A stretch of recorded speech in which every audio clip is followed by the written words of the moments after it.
ನಮ್ಮ ಒಂದು ಚಿಂತಾಮಣಿ ತಾಲೂಕಿನ ಲಾಸ್ಟ್ ಟೈಮ್ ನಾವು DCC ಬ್ಯಾಂಕಲ್ಲಿ ಅವ್ಯವಹಾರ ಆಗಿತ್ತು. ಅದು ಕೋಲಾರ ಚಿಕ್ಕಬಳ್ಳಾಪುರ ಎರಡು ಜಿಲ್ಲೆಯಿಂದ ಆದಂಥ ಅವ್ಯವಹಾರದ ಒಂದು ತನಿಖೆ ಭಾಗವಾಗಿ CID ಅವರು ಬಂದಿದ್ದರು.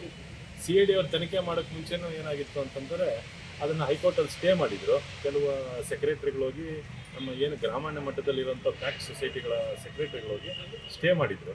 ಆ ಸ್ಟೇ ಮಾಡಿದ್ದಂಥದ್ದನ್ನು ನಾವು ಹೈಕೋರ್ಟಲ್ಲಿ ವೆಕೇಟ್ ಮಾಡಿದ್ವಿ. ಹೈಕೋರ್ಟಲ್ಲಿ ವೆಕೇಟ್ ಆದ ನಂತರ COD ಅವರು ತನಿಖೆಯನ್ನು ಪ್ರಾರಂಭಿಸಿದರು. ಒಳ್ಳೆ ಹಂತದಲ್ಲಿ ತನಿಖೆ ಮುಂದುವರಿತಾ ಇತ್ತು. ಮುಂದುವರಿಯುವಂಥ ಸಮಯದಲ್ಲಿ ಆ ಸೆಕ್ರೆಟರಿಗಳಿಗೆ ಏನು ಅವ್ಯವಹಾರ ಆಗಿದೆ ಅಂತಲ್ಲ, ಆ ಅವ್ಯವಹಾರ ಆಗಿದ್ದಂಥ ಸ್ಟೇಟ್ಮೆಂಟ್ಸು ಮತ್ತು ದಾಖಲೆಗಳನ್ನು ಕೊಡಿ ಅಂತಂದಾಗ ಇವತ್ತು ದಾಖಲೆಗಳನ್ನು ಪೂರೈಸೋದು ವಿಫಲರಾದರು. ಮತ್ತು ಅದನ್ನು ಎಲ್ಲಿ ತನಿಖೆಯಲ್ಲಿ ತಾವು ತಪ್ಪಿತಸ್ಥರು ಅಂತ ಸಾಬೀತಾಗುವಂಥ ಸಾಧ್ಯತೆ ಇತ್ತು.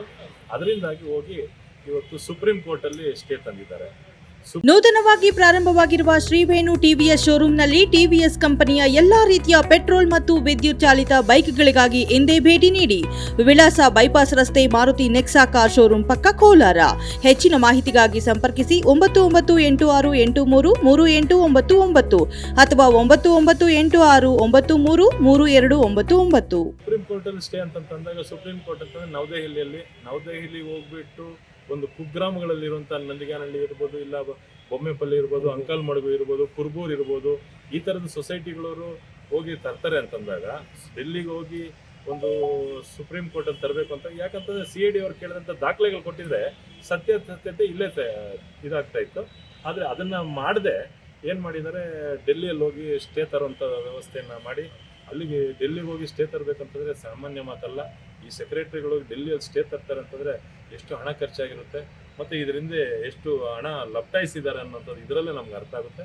ನಾವು ಸಹ ಏನು ಸ್ಟೇ ಅಂದಿದ ತಕ್ಷಣ ನಾವು ಮನೆಗೊಂದಲ್ಲ, ಈಗಾಗಲೇ ಡೆಲ್ಲಿಯಲ್ಲಿ ನಮಗೆ ಬೇಕಾದಂಥ ವಕೀಲರನ್ನ ಸಂಪರ್ಕ ಮಾಡಿದ್ದೀವಿ. ನನಗೆ ಇವತ್ತು ನೋಟಿಸ್ ಇಶ್ಯೂ ಆಯಿತು. ಆದರೆ ನಾವು ಅದನ್ನು ಹೋಗಿ ಅಲ್ಲಿ ಸಹ ಸಮರ್ಥವಾಗಿ ವಾದವನ್ನು ಮಂಡಿಸಿ ಆ ಸ್ಟೇಯನ್ನು ವೆಕೇಟ್ ಮಾಡಿಸಿ ಈ ತನಿಖೆಯನ್ನು ಆಗಿ ತಪ್ಪಿತಸ್ಥರು ಏನು ಈ ಒಂದು ಅವ್ಯವಹಾರ ಆಗಿದೆ, ಇಡೀ ಕೋಲಾರ ಚಿಕ್ಕಬಳ್ಳಾಪುರ ಎರಡು DCC ಬ್ಯಾಂಕಲ್ಲಿ ಸುಮಾರು ಒಂದು 380ರಿಂದ 400 ಕೋಟಿ ರೂಪಾಯಿವರೆಗೂ ಅವ್ಯವಹಾರ ಆಗಿತ್ತು ಅಂತ ನಾನು ಏನು ಆರೋಪ ಮಾಡಿದ್ದೀನಿ. ಆರೋಪ ಮಾಡಿರುವಂಥದ್ದಕ್ಕೆಲ್ಲ ದಾಖಲೆಗಳು ಸಿಕ್ಕಿದೆ ಮತ್ತು ಅದು ಇದಾಗಿದೆ. ಅದನ್ನು ಮಾಡೋ ನಿಟ್ಟಿನಲ್ಲಿ ನಾನು ಇದು ಮಾಡ್ತೀನಿ ಅಂತ ತಮ್ಮಲ್ಲಿ. ಸರ್ಕಾರದಲ್ಲಿ ಏನಾಗಿದೆ ಅಂದರೆ ಯಾವ ಸರ್ಕಾರ BJP, ಕಾಂಗ್ರೆಸ್, JDS ಇರ್ಬೋದು, ಆದರೆ ಅಧಿಕಾರಿಗಳು ಮತ್ತು ಏನಾದರೂ ಪೊಲೀಸ್ ಡಿಪಾರ್ಟ್ಮೆಂಟ್ ವ್ಯವಸ್ಥೆ ಇರುತ್ತೆ ಅದು ಕಾಮನ್ ಆಗಿರುತ್ತೆ.